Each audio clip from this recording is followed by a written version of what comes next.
Männer, es war ein langer Krieg. Ihr habt tapfer und stolz für euer Vaterland gekämpft. Seid eine besondere Truppe, die ineinander einen... Hey everyone, Hydrahead here. Second video of the day. Probably won't both go up today because my internet's wicked slow. But this is He-Man, The Eternity War, Volume 1 by Rob David, Dan Abnett, Mhan. So, this cover is by Steven Sejic, or Step-Gen Sejic, the guy who was doing the amazing Aquaman. So obviously this cover is sick. And Potman, however his name is pronounced, his art is pretty good. But the one reason I really want to cover this is because it's by Dan Abnett. Oh, and before I go too far into this is from 2016. It's a 16-issue run. This is only issues 1 through 6. This is all I've read of it so far. I kind of dig it now. The reason I want to cover it is because Dan Abnett, he's doing Silencer right now, and I really enjoy his work. And the main reason for that is because I got into him through novels. He did the Eisenhorn trilogy, he did Ravenor, he did the Horus Heresy. He's a great novelist. The man can tell a legit story if he has the time to do so. His comics, I don't really so much enjoy his one-times or real short runs, but if they give him enough space to really work with, then the guy can tell a fantastic story. And I think he does with this. So this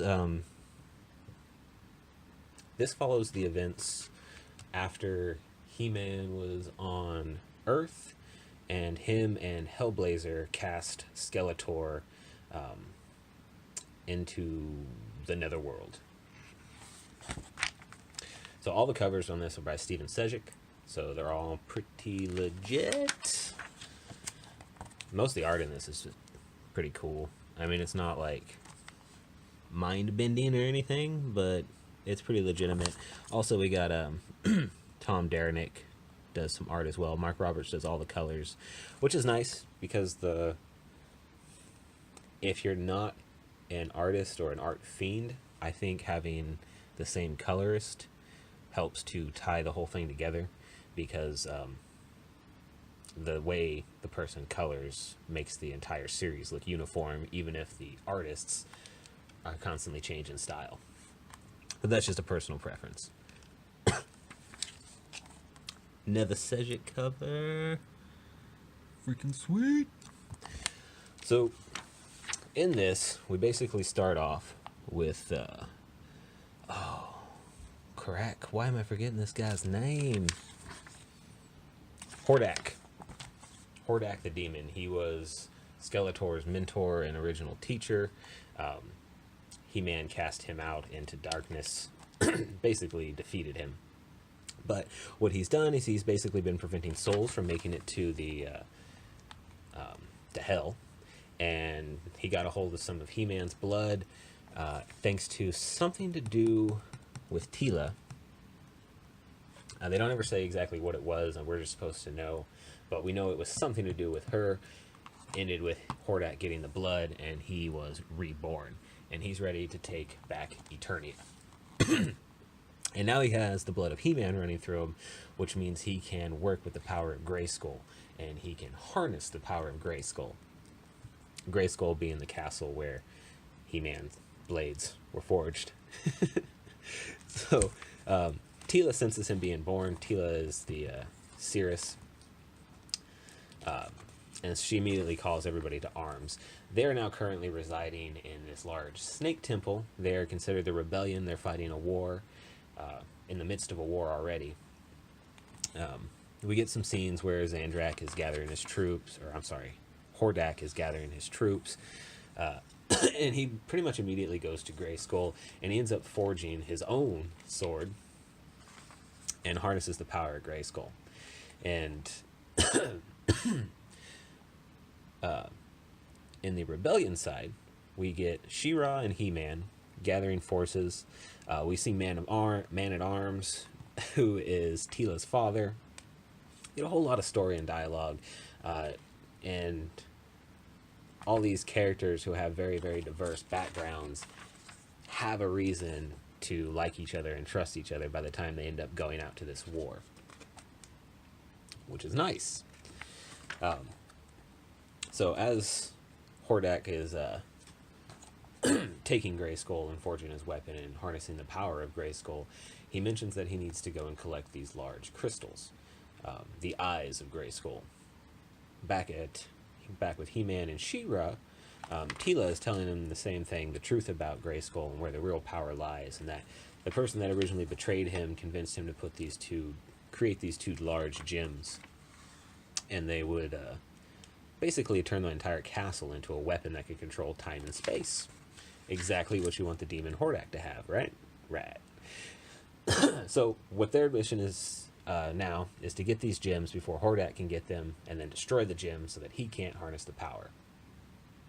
And one of the gems is buried in these sands. The other one is with Skeletor, who is, according to She-Ra, is dead. According to Teela, Skeletor is not dead. Well, as this issue ends, we get a nice shot of Teela powering up the building where they're at with the figure of somebody familiar talking about his children. And we see a nice familiar hand, and we see somebody holding one of the gems. So we're pretty sure this is Skeletor, guys. And then, check this out. So Skeletor is mortally wounded right now. Not mortally wounded, he's just extremely damaged, and that's why his skull isn't complete. That's really the only sign they give us that he's in terrible, terrible shape. But he's back with this awesome, "If my enemies want war, cry havoc, they shall have it." Just, Skeletor is a badass. Another subject cover. So as the armies are amassing and going to war, we get to some very, very cool art as He-Man, or Prince Adam as He-Man, leads his troops into battle. There's this somehow, and I don't know where this came from, it's from whatever was going on before this series started, but Hordak's crew has a galactic laser or some sort of galactic weapon. So Man-at-Arms converted what is his name?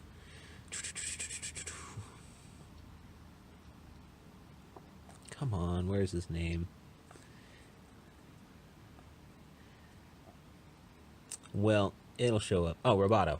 So Man-at-Arms converted Roboto. We don't know how yet, but basically he turned him into a spaceship, and he's going to go up and prevent this galactic laser from stopping. He-Man and his crew are just tearing apart this army, so the generals for Hordak decide to send out this massive spider. He-Man, of course, takes it on. We get some really cool story between Man-at-Arms and Roboto. Very, very heroic moments. What you would want to see in a hero comic, and we're getting it in fantasy. It's fantastic. Anyway, so of course Man-at-Arms succeeds, but due to unforeseen circumstances, he and Roboto are probably dead. Another subject cover. Fantastic. I really wish She-Ra didn't write a unicorn Pegasus. I understand why. Unicorns are so lame. So, in the third book, we join She-Ra, and she's on a side mission to find this gem that is buried in the sands. Of course, Hordak's troops are trying to find it. Before leaving, Teela explains to her that the gem in her sword, the Protector, can actually attune to the gems in the sand so she can locate it easier. So they run into Hordak's troops. They fight with them. It's a lot of good fighting, a lot of good dialogue. These two are hilarious, almost Team Rocket-esque.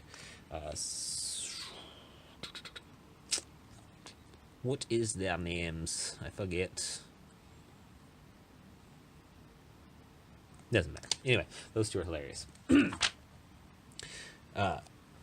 After running off the troop, she She-Ra uses her sword to locate the gym, and of course Hordak shows up.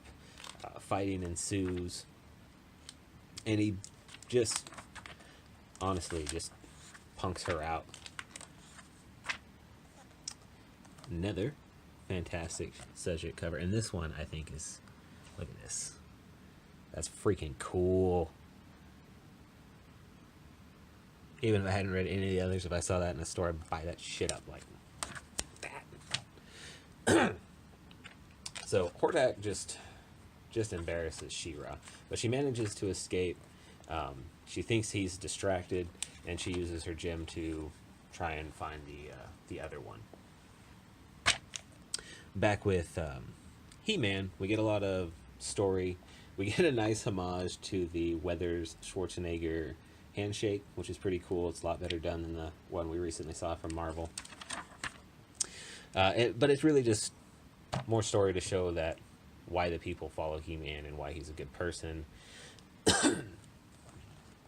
But back at the Hordak and She-Ra battle,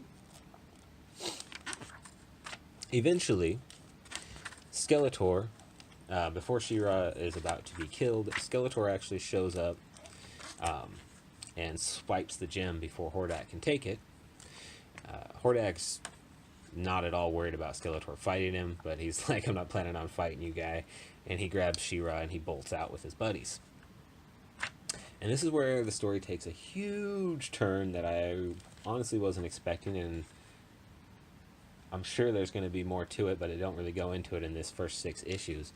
But essentially, Skeletor convinces She-Ra to heal him using the sword, or the protector, which is her sword. In turn, he's going to use his power to defeat Hordak, and and then he wants She-Ra to heal him again and turn him back into the prince that he once was, not Skeletor anymore. And she agrees. And I got to show you this part because this is hilarious. When Skeletor is talking about being sent into the Netherworlds by He-Man and Hellblazer, Constantine, he uses his powers to basically send himself somewhere else, and he ended up jumping through multiple dimensions where he saw different variations and versions of himself throughout time. And we get like video games, we get action figures, his old school cartoon design. It's, I don't know, it's a major break of the fourth wall, but I think it's done well and I love it. And anyway, he realizes that no matter what, he's always destined to lose. So by curing himself of being Skeletor, he can break his destiny and finally win again. Evil Lynn hears, so she runs back, steals the gems, brings them to Hordak. And that's basically where we're left off with those guys. It jumps back to He-Man, and him and Teela are discussing the likely future and what's going to happen. And Teela basically explains that there's nothing he can do to prevent this as He-Man. If he harnesses the power of He-Man to defeat Hordak, he's going to give up being Prince Adam, and he's going to turn into an evil dictator. And She-Ra is basically going to kill him and accidentally re-release Hordak, who is going to destroy the world, just like he's trying to prevent. If he does nothing, Hordak wins and destroys the world. So the only option is to basically give up being He-Man. And the book ends with him destroying his sword and turning back into Prince Adam. And it's a really big cliffhanger. But I'd say definitely recommend this. If you guys have already read it, tell me what you think about it. If you haven't read it, check it out. The art's good, story's good, keeps your belt, keeps your drug in. Dan Abnett is a great writer when he's got the time to freaking stretch his chops. And Hail Hydra, baby. Y'all have a good